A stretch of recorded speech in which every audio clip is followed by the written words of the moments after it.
ओम ब्रह्मानंदं परमसुखदं केवलं ज्ञानमूर्तिं द्वन्द्वातीतं त्रिगुणरहितं तस्यमस्यादिलक्ष्यम् एकं नित्यं विमलमचलं सर्वदि साक्षिहुतं भावातीतं गगनसदृशं सद्गुरुं तं नमामि। ओम गुरु ब्रह्मा गुरु विष्णु गुरुदेवो महेश्वरः गुरु साक्षात् परब्रह्म तस्मै श्री गुरुवे नमः। ध्यानमूलं गुरुमूर्ति पूजामूलं गुरुपदं मंत्रमूलं गुरुर्वाक्यं मोक्षमूलं गुरुकृपा। सद्गुरु भगवान की जय, स्वामी जी महाराज की जय। शिवोहम। ये भगवान सद्गुरु की कृपा से और ये गीता के 32वें श्लोक को ले रहे हैं। श्रीमद् भगवद गीता के 9वें अध्याय का 32वां श्लोक। ये श्लोक जो है भगवान अपने उस शक्ति को बता रहे हैं, पवित्र करने की शक्ति को, क्योंकि कोई भी भगवान के समान पवित्र करने वाला नहीं और कोई भी ज्ञान के समान पवित्र करने वाला नहीं। भगवान अपनी शरण में आए हुए हर व्यक्ति को परम गति देते हैं। भगवान बता रहे हैं, माहि पार्थ व्यपाशित्य ये अपि सयु पापयोनयः स्त्रियो वैश्यास्तथा शूद्रा स्ते अपि यान्ति परां गतिम्। मां हि पार्थ व्यपाशित्य ये अपि स्युः पापयोनयः स्त्रिय वैश्या तथा शूद्र ते अपि यान्ति परां गतिम्। भगवान कहते हैं कि माम यानी मेरी, ही यानी क्योंकि, पार्थ यानी है अर्जुन, व्यपाश्रित्य मैंने शरण होकर, ये यानी जो, अपि यानी भी, जो भी, जो कोई भी, स्यु यानी हो, पाप योनिया यानी पाप योनि, जो पाप योनि में भले जिन्होंने जन्म लिया हो, स्त्री हो चाहे वो कोई स्त्री हो, वैश्या चाहे कोई वैश्या हो, देह बेचने वाली हो, तथा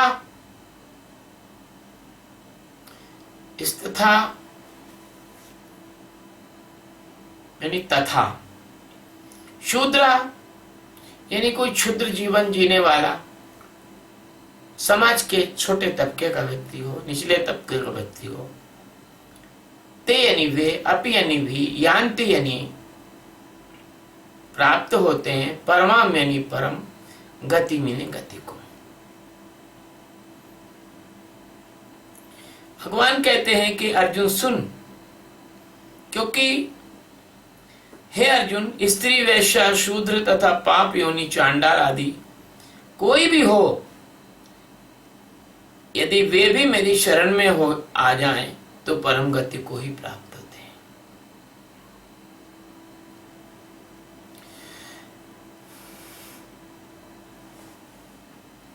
सद्गुरु सच्चिदानंद परमात्मा, जो कि अनंत अनंत कोटि आकाश गंगाओं के एकमात्र आधार हैं, अधिष्ठान हैं, धारण करता है, मालिक हैं। उनकी दृष्टि में ना कोई स्त्री हुई, न उनकी दृष्टि में कोई शूद्र हुआ, न उनकी दृष्टि में कोई चांडाल हुआ, न उनकी दृष्टि में कोई वैश्या हुई, न उनकी दृष्टि में कोई पाप योनि हुआ, क्योंकि पुण्य और पाप उससे तो वो परे हैं। स्त्री होने और पुरुष होने से वो परे हैं। स्त्री होना और पुरुष होना तो तुम्हारी नींद भी खत्म कर देती है। अगर स्त्री नींद में सो जाए तो उसको ये नहीं मालूम कि स्त्री है, और पुरुष नींद में सो जाए तो उसको नहीं मालूम है कि वो पुरुष है। तो भगवान के तल पर कैसे ये हो सकता है? तो भगवान फिर भी तुम्हें समझाने के लिए, जिन लोगों के दिमाग में भूसी भरी हुई है, भूसा भरा हुआ है, वो लोग तो कोई ऐसी बात डायरेक्ट को समझने वाले हैं नहीं है। उनको तो घुमा फिरा के ही, लंबे चौड़ी बात करके ही समझाना पड़ती है। तो भगवान ये कह रहे हैं कि अर्जुन तू चिंता ना कर, क्योंकि मेरे इस ज्ञान के मार्ग में, मेरे इस आत्म ज्ञान के मार्ग में स्त्री पुरुष शूद्र वैश्य ये कुछ भी मायने नहीं रखते हैं। क्यों? कि स्त्री में वही परमात्मा है जो पुरुष में है, वैश्या में भी वही परमात्मा है जो सदाचारणी स्त्री में है, शूद्र में भी वही परमात्मा है जो ब्राह्मण में है, चांडाल में भी वही परमात्मा है जो कि परमात्मा राम और कृष्ण में थे।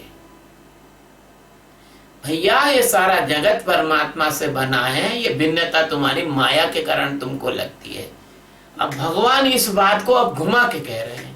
पहले तो सीधी कही उन्होंने, लेकिन अब इस बात को भगवान घुमा के कह रहे हैं। भगवान ये कह रहे हैं कि भैया काहे इस माया की शरण में पड़े हो? ये माया तुमको कूट कूट के जो है दोबारा बनाती है, फिर मार देती है, फिर बनाती है। कभी तुमको स्त्री बना देती है, कभी तुमको वेश्या बना देती है, कभी तुमको पतिव्रता बना देती है, कभी तुमको पुरुष बना देती है, कभी तुमको काला बना देती है, कभी तुमको गोरा बना देती है, कभी तुम्हारा इंग्लैंड में जन्म हो जाता है, कभी तुम्हारा फ्रांस में जन्म हो जाता है, कभी भारत में जन्म हो जाता है, कभी पाकिस्तान में जन्म हो जाता है। क्योंकि ऐसा तो जरूरी नहीं है तुम्हारे कि तुम्हारी आत्मा यहीं जन्म लेगी। ऐसा तो परमात्मा को तो तुम बाध्य नहीं कर सकते। अरे तो परमात्मा तो छोड़ दो, तुम इंसान को बाध्य नहीं कर सकते हो। बहुत से लोग एक देश को छोड़ के दूसरे देश में जाके बस जाते हैं, वहां की नागरिकता ले लेते हैं। तो ज्ञान में ऐसा कैसे होगा? जब तुम्हारे ऐसे ही भेदभाव नहीं होते तो ज्ञान में कैसे भेदभाव होगा? तो भगवान कहते हैं कि अर्जुन सुन, ध्यान से सुन, कि चाहे कोई स्त्री हो, स्त्री में भी मैं उतना ही हूं जितना कि पुरुष में हूं। इसलिए स्त्री को उस जमाने में भले ही ये कि स्त्री ज्ञान प्राप्त नहीं कर सकती थी, क्योंकि उस जमाने में स्त्री को इतना छूट नहीं थी, इतनी स्वतंत्रता नहीं थी। आज की दुनिया में स्त्री ज्ञान प्राप्त पुरुष से जल्दी कर सकती है। क्यों कर सकती है स्त्री ज्ञान प्राप्त? कि मैंने ये देखा कि आजकल लड़कों से लड़कियां ज्यादा परीक्षाओं में अंक ला रही हैं, टॉप कर रही हैं। मैंने ये देखा कि अगर किसी पुरुष को कोई काम दिया जाए तो वो उतना सिंसियरिटी से नहीं करता जितना काम स्त्रियां सिंसियरिटी से करती हैं। मैंने ये देखा स्त्रियों की जो संवेदनशीलता होती है, पर सद्गुरु से प्रेम की भी संवेदनशीलता पुरुषों से ज्यादा अच्छी होती है। सद्गुरु का ध्यान वो पुरुषों से ज्यादा अच्छा रख लेती है।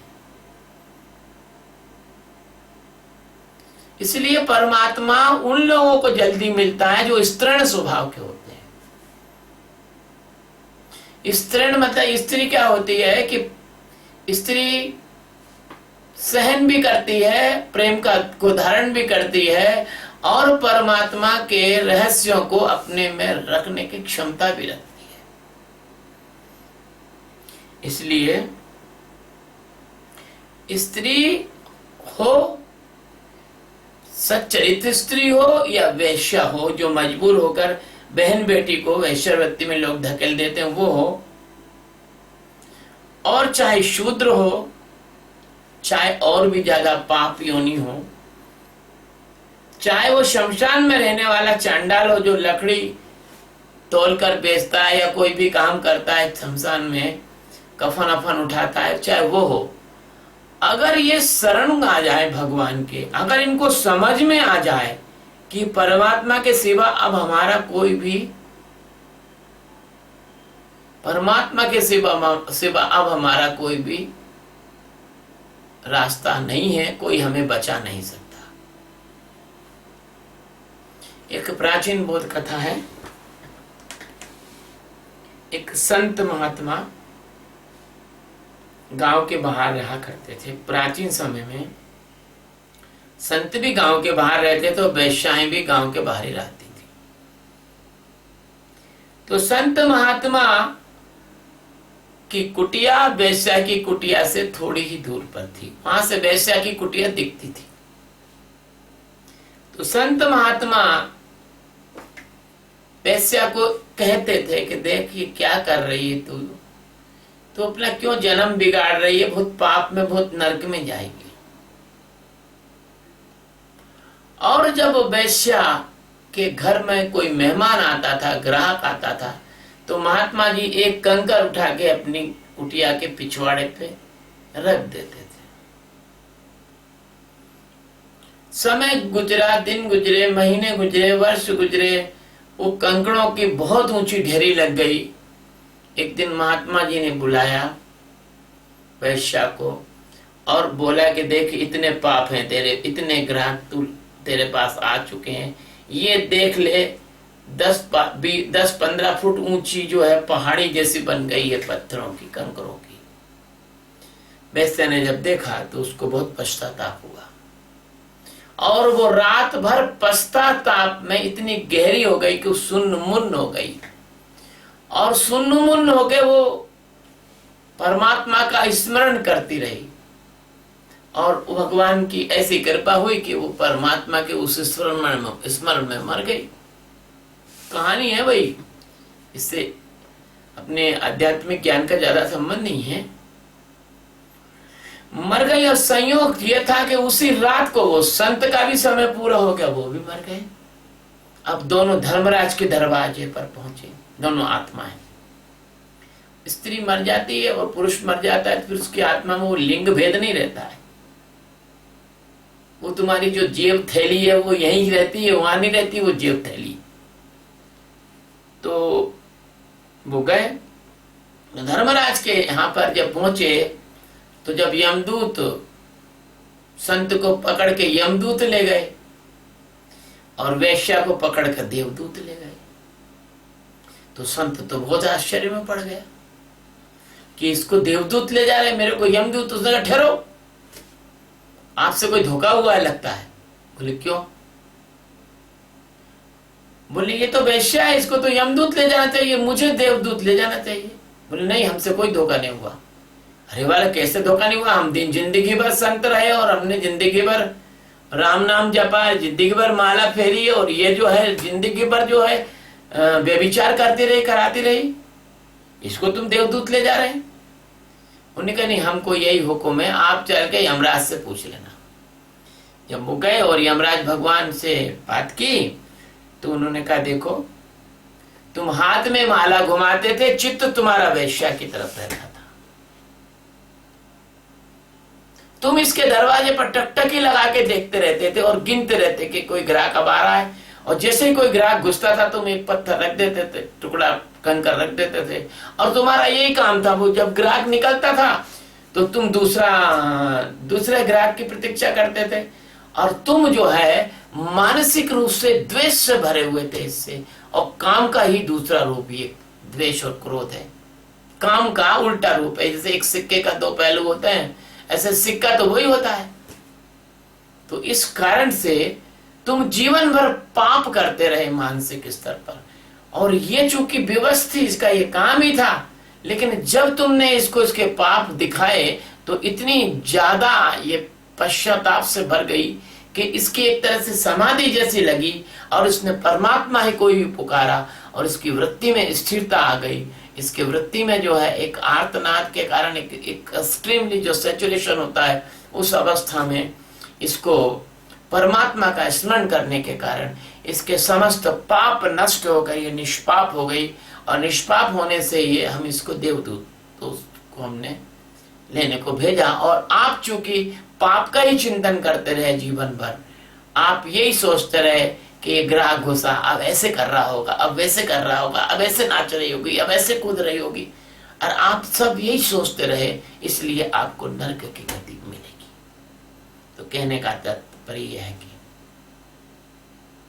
परमात्मा के यहाँ पर तुम्हारे होने का मूल्य नहीं कि आप वैश्या हो, कि आप स्त्री हो, कि आप पुरुष हो, कि आप शूद्र हो, कि आप पाप योनि हो, कि आप चांडाल हो। इसका कोई मूल्य नहीं है। मूल्य क्या है? क्योंकि सपना है, अच्छा देखो या बुरा हो देखो, लेकिन मूल्य क्या है? मूल्य ये है कि आप परमात्मा की कितनी शरण में गए हो। आप परमात्मा की कितनी शरण में गए हो। आपने किसी सदगुरु को यदि गुरु बनाया है तो उसके मार्गदर्शन में आपने ईमानदारी से साधना की है कि नहीं की है? आपने ईमानदारी से ध्यान किया है कि नहीं किया है? आप कोई भी हैं उससे कोई मतलब नहीं है। भगवान कहते हैं कि आप कोई भी हो, चिंता की बात नहीं है, आप परवाह मत करो। आप ये मत सोचो कि आपका प्रोफेशन क्या है, आप ये मत सोचो कि आपसे जिंदगी में पाप कितने हो गए, आप उसकी चिंता नहीं करो। अब हो गए तो हो गए, लेकिन अब लो नसानी, अब न नसे हो। अब अगर कोई सदगुरु मिल जाए तो उसका दामन थाम लो। अब कोई सदगुरु मिल जाए तो वो सिखाए, वो सीख लो, वो ध्यान कराए, वो कर लो, वो खाने को कहे वो खाओ, जो खाने का नाम मना करे वो मत खाओ, वो जैसा सुलाए वैसे सो, वो जैसे खिलाए वैसे खाओ, वो जैसे नचाए वैसे नाचो। इसको कहते हैं सदगुरु की शरण में आना। और जो सदगुरु की शरण में अगर आ गए आप तो क्या है? भक्त कहते हैं कि शरण में आए हम हैं तुम्हारी, शरण में आए हम हैं तुम्हारी, दया करोगे दयालु सतगुरु, दया करोगे दयालु सतगुरु, कृपा करोगे दयालु सतगुरु। हम हैं भिखारी तुम निर्विकारी, हम हैं भिखारी तुम निर्विकारी, दया करोगे दयालु सतगुरु। शरण में आए हम हैं तुम्हारी, दया करोगे दयालु सतगुरु। गुरु महाराज के शरण में आकर अगर दया की भीख अगर मांग सकते हो तो मांगोगे। संसार में किसी को भी कहीं भीख मांगोगे तो कोई रुपया दे देगा, भोजन दे देगा, वस्त्र दे देगा, लेकिन सदगुरु के पास अगर तुमने भीख मांग ली तो सदगुरु तुम्हें मुक्ति दे देगा, ज्ञान दे देगा, तुम्हें परम गति दे देगा। तो भगवान बस यही कह रहे हैं इस श्लोक के अंत में कि जो लोग चाहे कोई भी हों और कैसे भी किसी भी तबके के हों, किसी भी प्रोफेशन के हों, किसी भी देश के हों, किसी भी वेश के हों, किसी भी प्रांत के हों, किसी भी भाषा के हों और किसी भी धर्म के हों, किसी भी जाति के हों, किसी भी संप्रदाय के हों, यदि वो किसी जागृत मास्टर की, जागृत सदगुरु की शरण में चले गए और उस जागृत सदगुरु ने जिसने आत्मज्ञान प्राप्त किया है, अगर उनको ध्यान की विधि सिखा दी और आत्मा की झलक दिखा दी तो आप निश्चित ही समझ लेना कि परम गति तो फिर होकर ही रहेगी। परम गति तो आपके हाथ का आंवला है, हाथ में जैसे आंवला रख दिया जाए ऐसे परम गति आपकी होकर रहेगी। आप बिल्कुल चिंता नहीं करना, बिल्कुल मन छोटा मत करना। आपसे कुछ भी पाप हो गया हो तो आप बिल्कुल चिंता मत करना। परमात्मा बहुत समर्थ है, सदगुरु बहुत समर्थ है। आप आओ तो सही। आप बच्चा कितना भी मैला हो, मां नीला धुला के साफ कर लेती, आप आओ तो सही। हम आपको इस बात की गारंटी देते हैं कि आप महान से महान पाप भी आपने किया होगा तो हम आपको मुक्त करेंगे। महान से महान पाप किया होगा तो हम आपको मुक्त करेंगे। आपको चिंता करने की कोई जरूरत नहीं है। आपका पाप हम ऐसे भगा देंगे जैसे गधे के सिर पर सींग होते हैं। होते ही नहीं ना, तो पाप पुण्य तो तुम करते ही नहीं, तुम तो आत्मा हो। आत्मा कोई पाप पुण्य करती है? ये जगत की चीजें जगत में छोड़ देंगे, जिसका है उसको दे देंगे। आप बिल्कुल चिंता मत करो। आप आओ तो सही, ये ध्यान सीखो तो सही। आओ मेरे मित्र, बैठो, हृदय की कहानी कहो धीरे धीरे। अभी कुछ रात बाकी है, अभी कोई बात बाकी है, अभी मुझे तुमसे कुछ कहना है, तुम्हें अभी मुझसे कुछ कहना है। आओ मैं तुम्हारे घावों में मरहम लगा दूं, आओ मैं तुम्हारे सिर पर उंगलियों फेर कर, तुम बहुत दिनों से सोए नहीं हो, थके हो, मैं तुम्हें सुला दूं। आओ मेरे मित्र, हृदय की कहानी कहो धीरे धीरे। अभी कुछ रात बाकी है, अभी कुछ बात बाकी है। तुम आओ तो सही, तुम डूबो तो सही, तुम मेरे प्रेम में उतरो तो सही, तुम ज्ञान की इस साधना को सीखो तो सही, तुम उस ध्यान को सीखो तो सही। देखो इसमें कितना आनंद है, इसमें कितनी मस्ती है, इसमें कितनी मौज है, इसमें बहुत मस्ती है। देखो, एक संत हुए, उन्होंने एक गीत लिखा, भूलो न यार दगा है जग में। उनकी गीत की आखिरी पंक्ति में लिखा है कि गुरु के ज्ञान में बड़ो है मजा, भूलो ना।